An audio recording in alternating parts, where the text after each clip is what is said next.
अकोल्यातील civil line police ठाण्यात अटकेतील महिलेकडे शरीरसुखाची मागणी करणाऱ्या सहाय्यक पोलीस उपनिरीक्षक राजेश जाधव याचं निलंबन करण्यात आलं। या प्रकरणी सिव्हिल लाईन पोलीस ठाण्यात एएसआय राजेश जाधव यांच्या विरोधात विनयभंगाचा गुन्हाही दाखल करण्यात आला। तुझ्या मुलीला माझ्याकडे पाठव असं म्हटल्याचाही आरोप अटकेतील महिलेनं केला।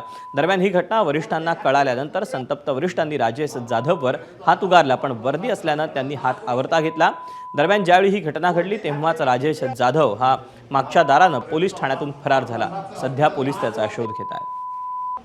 वर्दी घातलेला कुत्र्या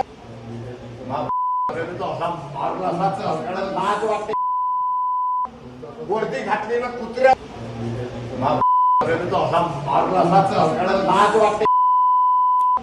वर्दी घातलेला कुत्र्या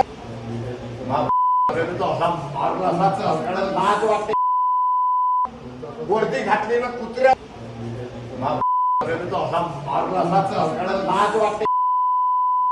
वर्दी घातलेला कुत्र्या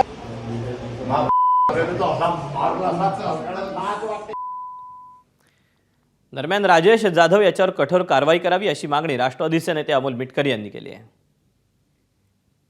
जाधव नावाचा एएसआयनी अशा पद्धतीच्या एका आरोपी असलेल्या महिलेला ज्या पद्धतीने ती मागणी केलेली आहे शरीर सुखाची, ही बाब अत्यंत गंभीर आहे। याची दखल राज्य सरकार नक्कीच घेणार आणि आता नवीन कायदा दोन्ही सभागृहामध्ये पारित झालाय। राज्याचे गृहमंत्री त्याबाबत अत्यंत जागरूक आणि सक्षम आहेत। कठोरात कठोर शिक्षा त्या व्यक्तीला झाली पाहिजे। एबीपी माझा, उघडा डोळे बघा नीट।